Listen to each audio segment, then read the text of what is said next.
Hey, good afternoon. It's Jim from JAGfx.com. It is Saturday, the 4th of May, 2024. Just my weekly analysis video where we have a look at some of the Forex pairs. I'm trading on the daily time frame using the high probability and divergence trading methods from two of my older books. Keep in mind, my new book, this one here, Profitable Forex Trading using high and low risk strategies, is going okay. It's getting some favourable feedback, which is great to see. So I thank everyone that's read any of my books. I hope everyone's weekend's going okay. My football team had a great win last night, so I'm super happy. It was against one of the better clubs, against the Brisbane Broncos, so all good. Go the Roosters. All right, thanks for watching the video. If you liked the video, please hit the like button, hit the subscribe button. That's always greatly appreciated. Now, what we do is we normally have a look at the news for the week ahead. So I'll go to the Forex Factory free economic calendar. The good thing about this, other than the free part, is it can be set up. You can set up filters and put it in your own time zone, etc. So I live in Cambodia, Southeast Asia. So Indochina time for me. So it's all my local time. And I tell you what, I'm seriously thinking about moving to Japan. These guys have more holidays. They have another holiday on Monday. I'm pretty sure they had a holiday last Monday and they had a holiday on Friday. So there's nothing much happening. Japan's got a holiday. UK's got a holiday.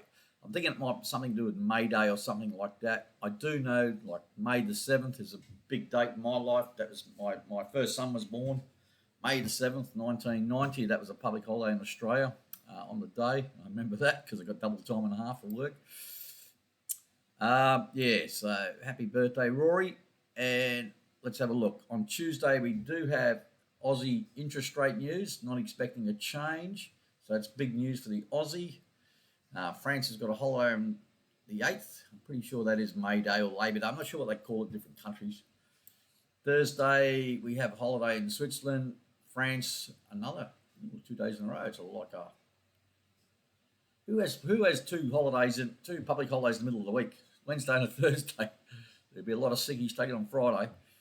All right, let's have a look. I digress. Thursday, we've got UK interest rate news. Not expecting a rate change there, so it's big news out of the UK, so be careful around that. Unemployment claims out of the US later, and this 30-year bond auction. I'm not even sure what that is. Like any of these news, you can just go over here, click on this little yellow box here, and it'll tell you what it is.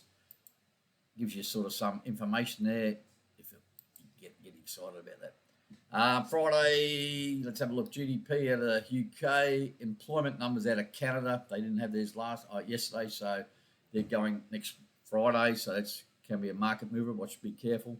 And the prelim UOM, University of Michigan. Let's see if I got that right, did I? Yes, University of Michigan. And I think a couple of weeks ago I said in the video, name all the states that start with M in the US, and I said I've never been to any of them. I lied. I forgot. I went through Montana. Beautiful state. Is it Helena or Helena in Montana? Loved it. Loved it. Had a great time there. I love that part of the US. It's funny because we did a road trip, and I'm going to just go a quick story here. Did a road trip from LA across to South Dakota.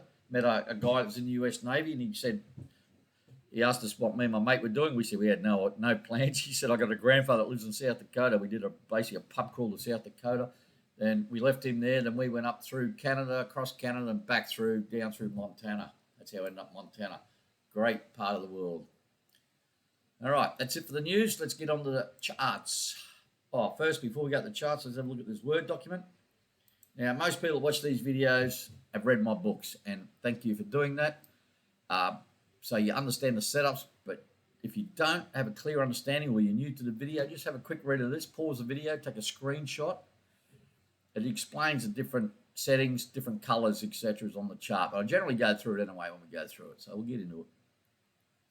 So 3 moving averages, there's the settings up there, clear as mud. QMP filters the red and green dots on the price chart, and all the different trend lines, what they mean. And the bottom indicator is the MACD Platinum, which is just a zero lag MACD. Oscillates around a zero level. It's just oscillator like all oscillators do, so it'll always come back to the zero level eventually. And generally, I'm looking to sell when it's above the zero level and buy when it's below the zero level. That's the gist of it all. Have a read of that. Now, let's get on to the charts. Right, here we are, TradingView. I use TradingView for all my analysis. On the right here, we have my watch list. You'll see pairs. It's not all 28 pairs, obviously. It's just a sample of pairs. I'm not a trade signal provider. This is not financial advice. This is just generalization of what I'm doing. Most of these trades I take in my private trading. So if you see pain here, I'm suffering that pain. Trust me. If you see wins, I'm celebrating those wins. We've got a watch list. It's in alphabetical order, as I said, highlighted in different colors. Light blue means there's a trade on, some action's been taken. No highlight means no trade on. Highlight in yellow or orange, whatever you want to call it. This means I want to talk about in this video.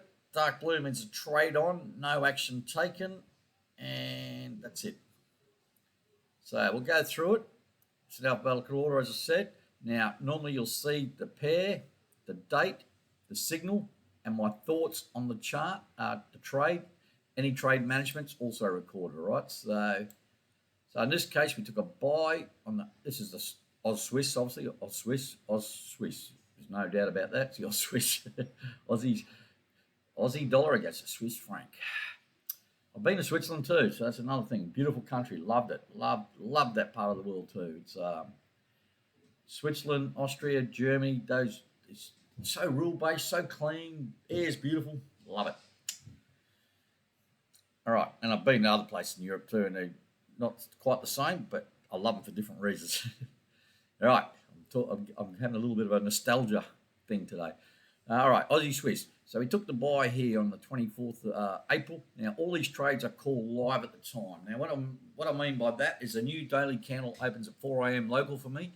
Generally, I'm not up at 4 a.m., but a lot of the times I am, just because of my lifestyle. But normally my alarm's set for 6:30, so I get up about 2.5 hours later.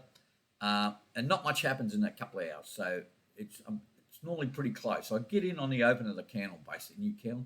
I take a screenshot of the trade, posted in the groups, the JAGfx Facebook group, private group, and also the Telegram channels. Now, everyone's more than welcome to join them. There should be links to those in the description of the video below, so you can see that. Any trade management are also called live at the time. So I took this buy when 24th of April, and this is one of these rare ones that goes straight up. On the 30th of April, so let's have a look at the 30th of April, which is, I reckon, be in here. Yeah. So we've gone up, hit the previous high. MACD Platinum's very close to the zero level. Because we're at this previous high, there's a little bit of profit there on this open of this bearish candle here, which is the 30th of April. I closed half and moved my stop up. So I moved my stop up, put myself in a no-lose position. It was a big bearish candle. Then it's gone back up bullish again and still struggling to break this previous high. So it was a good call getting half out there and moving the stop up. Sometimes you look like a champion. Sometimes you, as all of you know that watched any of my trading, I've done some things I wish I had a time machine and go back and change. But yeah, that's trading. When you're trading off the right edge of the chart, it's very difficult. When you're looking back at historical charts, yeah, I would have done that. Yeah, I would have done that. No, bullshit. It's trading off the right edge of the charts, tough going, so. But made a good call there, got out half on the open of this bearish candle, which is good. Draw the stop up, can't lose. Hopefully it'll break through this high and we can trail this stop up. MACD's now through the zero level. Got a resistance level on price. Might as well have a look at the Aussie New Zealand. Nothing, no trades on. I've drawn my trend lines, setting up. You can see regular bearish divergence forming there. So if the sell trade presents, then we'll take the sell. There's buy signal here. Might as well move that grey line out of the way. I didn't take it, even though in hindsight it proved to be a winner. The reason I didn't take it, price didn't come back close enough to the moving averages for me. So now we're looking for a potential sell. CAD Swiss, highlighted in orange, means there's something I want to talk about in this video. All right. Right, took a buy trade here on the 23rd of April. So there's a buy there. Like I said, I called it at the time. Bang, bang, bang. Up she goes, up she goes. Hit the previous high or close to it. See this previous high here?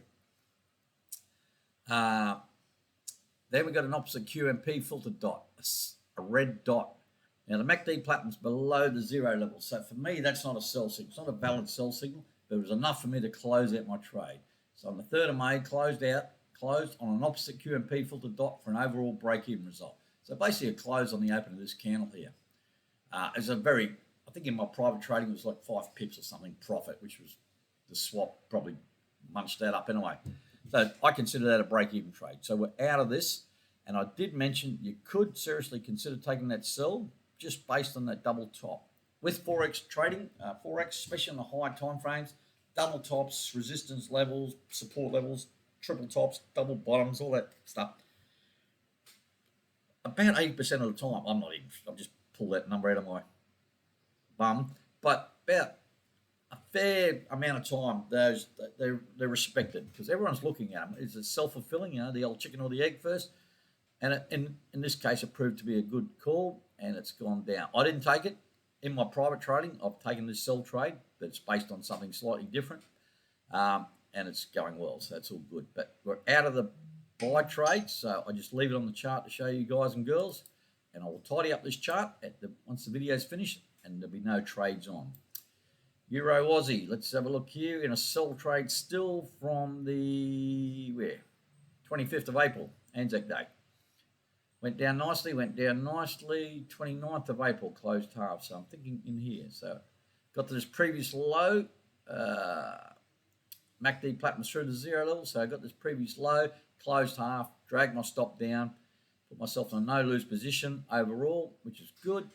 It's popped up back to the entry level and through before rolling over Wednesday, Thursday, Friday, heading down nicely, which is good because this is the Euro AUD. If it's going down, that means the Aussie UAD is going up, which means more money for me because I've got Australian bank accounts and I get paid in US dollars.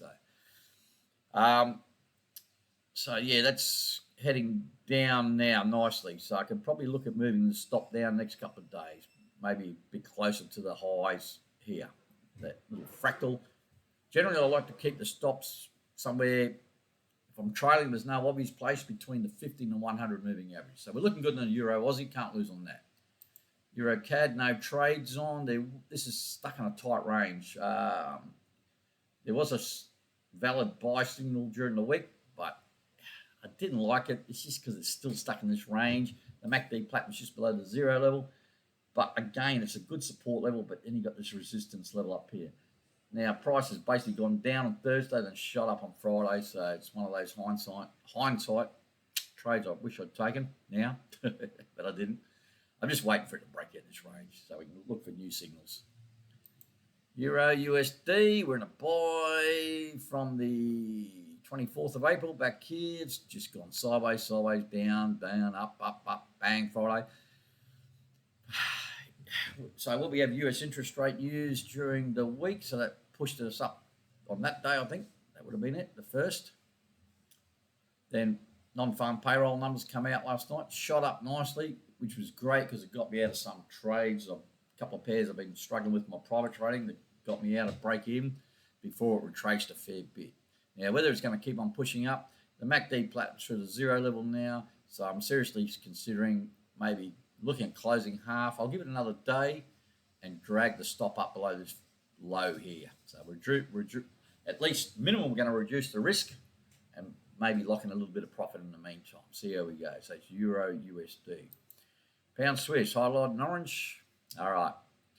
On Monday, on the 6th of May, I will be closing this buy trade. So we took the buy trade on the 24th of April here.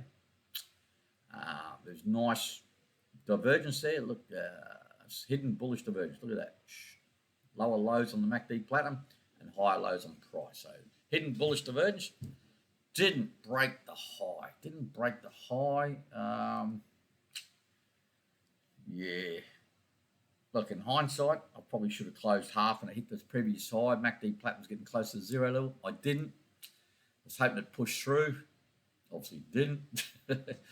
Now, on Monday, we've got a new red QMP filter dot. Now, TradingView shows me these new dots on Friday close.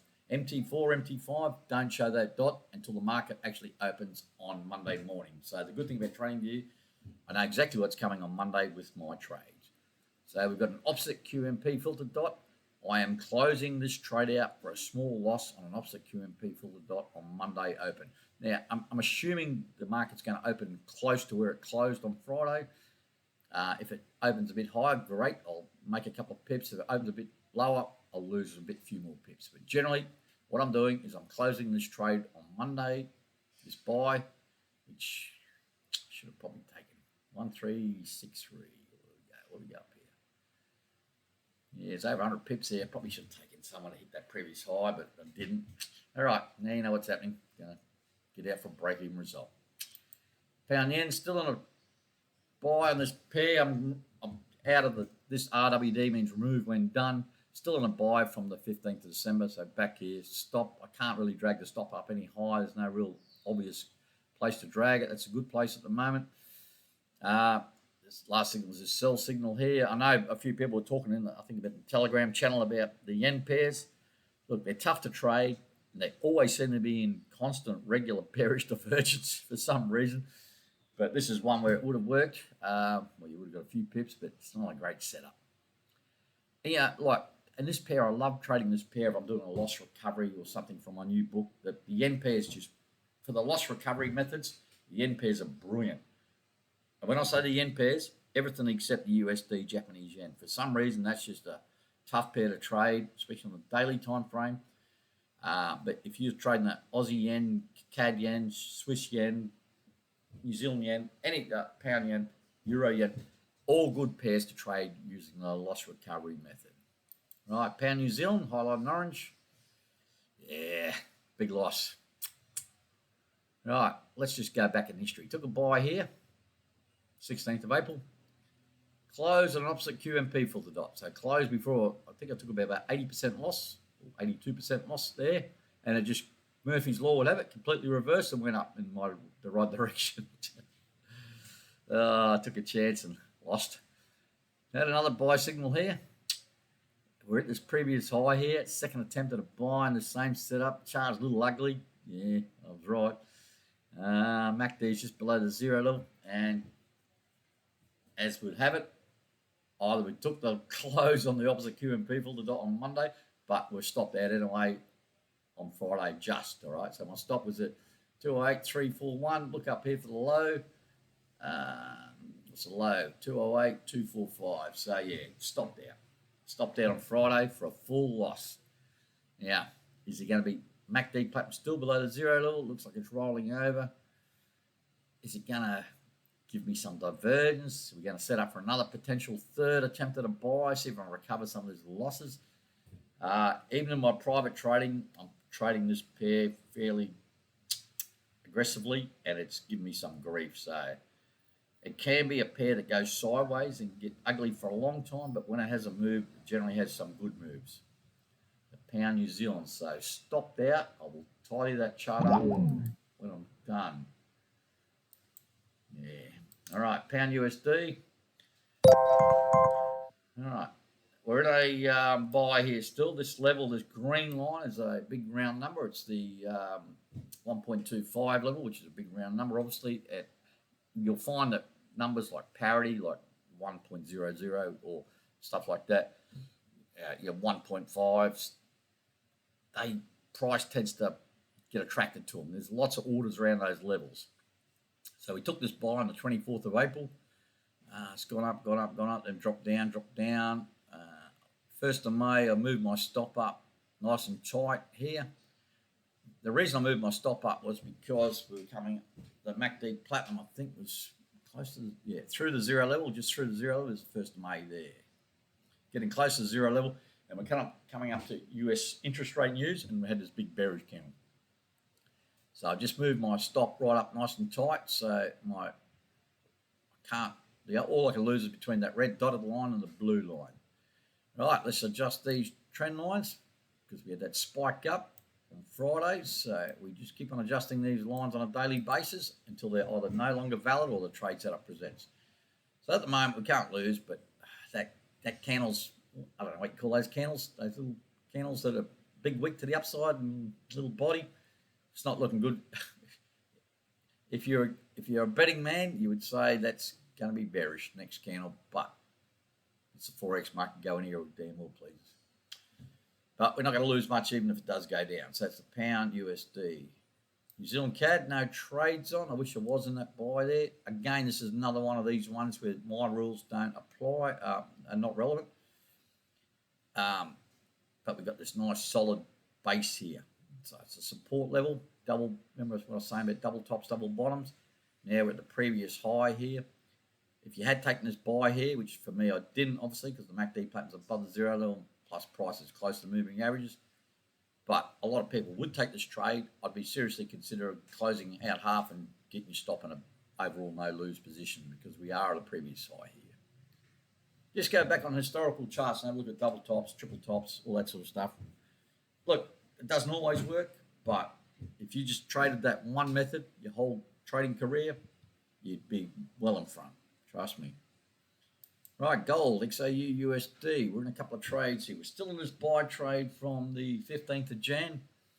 Stops up here. I can't really move it up any higher at the moment. We're just below the 50 moving average. So we've got a big profit locked in, which is great. Took a sell on the 15th of April. It went against me initially. The initial stop loss was at 2454, so that's 2454 up here somewhere. Come on. Up there. So it's well above the height. So it didn't hit the stop. It's come down nicely, eventually give me some profit. 25th of April, moved my stop down. I moved it down to this high here, I think, 24, 22, give or take. Yeah, it's close to it. Then on the 1st of May, closed half and moved my stop down. So 1st of May, I'm thinking that might be on that open of this candle here. Yeah, open of that candle there. So after this big bearish candle, I closed half on the open of this candle. The reasons being, the MACD pattern's already through the zero level, locked a little bit of profit, put it myself in a no-lose position on the sell. So I can't lose on the sell, can't lose on the buy. Life's good on gold. Right, next three, more for shits and giggles, more out of curiosity, US dollar. So it's US dollar against those 6 currencies there. So it's a basket. I'm actually seriously looking at trading this. Sort of come up with a new trade management method I've been working on the last week or so. And this is one instrument I'd like to give it a run on, because I don't think I could lose. And that's a big call, I get it. Of course I'm going to lose some trades, but overall I won't lose. Done plenty of testing on the historical charts. This is set up for it. The US dollar moves, controls the majority. If you read the stats in my latest book, I think, what is it, 73% of all trades involve the US dollar. So it makes sense to trade this index, the US dollar index. So yeah, I'm really going to have a close look at, see what platforms. I'm going to check out a few things out of the demo just to get an idea of the spreads, the swap fees, etc. And I want to trial it on demo. So if I do come up with something, I'll be sure to let you good folk know, because it's nothing new. It's just a different way, a different spin on things. Nothing I didn't cover in my last book, but it's just I've got a slightly different variation on a few things. All right, let's have a look at the US stock market. This is the US stock market, which generally has a bullish bias. US stock market generally has a bullish. Exactly what I just wrote there. Yeah, that's got a bullish bias. So we've ground up. You must get sick of me just talking about this. It's come down. This is a previous high from a long time ago. It broke that, and it hasn't come down and retested it, but it's heading up again. MACD platform's below the zero level. Last signal was a buy. There it is there. Valid buy signal. How far it's going to go, but who knows? You're generally better being on the bullish side than the bearish side of the US stock market until you're not. All right, Bitcoin, BTC, USD. We have a new buy signal. We seem to be stuck in a bit of, this is a bit interesting, this one. If you have a look, we've got this hidden bullish divergence. MACD platform's below the zero level. There's a zero level there, all right? So all this action's below the zero level. You've got hidden bullish divergence. Not a great signal, because price didn't come back to the moving averages, as I called it. Another buy signal here. Again, not good, because price didn't come back to the moving averages. And we're still stuck at this high here. So I can probably extend this basically just above 70,000. Just above 70,000. We just had the halving this month, or last month. Now we've come down, we had another buy here. So we've got hidden bullish and regular bullish. And now we've got more regular bullish divergence from another buy signal. But market structure says we haven't broken a high. We've got lower low, lower high, lower low. MACD Platinum's been below the zero level for a long time. This is probably I'm saying, even though, look, the market structure's heading down, I'm thinking this is probably a good time to start buying. I'm not a financial advisor. Do not listen to me. I'm just a moron that does a couple of YouTube videos. And I am bullish on Bitcoin because I've got an interest in Bitcoin. I put money, I put a bit of money every couple of weeks into Bitcoin. I'm not sure where it's going though, but it's a tough pair to trade because I don't understand the fundamentals on it, and I know a few crypto traders, and they're all a bit loose. I drink with crypto traders, and stock traders probably think Forex traders are a bit loose. You start talking to, especially ones that trade in altcoins and that, they are it's unbelievable. The amount of money they talk about, how much they make. Like, I've got one mate here in Cambodia, Aussie guy. He'll make 200 grand in a month trading crypto, and next month he'll lose 300 grand. It's the numbers are off the charts. It's crazy how they trade. But yeah, I enjoy his company. He's just an absolute moron though. But yeah, I'll be drinking with him tonight too. Great, looking forward to that like a hole in the head. All right, so that's it for the charts, folks. Like I said, everyone's more than welcome to join any of the JAGfx social media sites, the Facebook group, the Telegram channels. More than happy to answer any questions anyone's got. Like I always say, look, don't ask me a question. If I got to Google it, and you could have Googled it, give yourself an uppercut. Because, if I just Google it and find the answer and give you the link, you could have done that. So, but no, I'm happy to answer any trading questions or discuss anything trading, whether it be my system or other systems. I don't care. I love trading, so I'm excited about it. All right, enjoy your weekend. Stay safe wherever you may be. Thanks for watching, and I'll talk to you good folk next week. Cheers.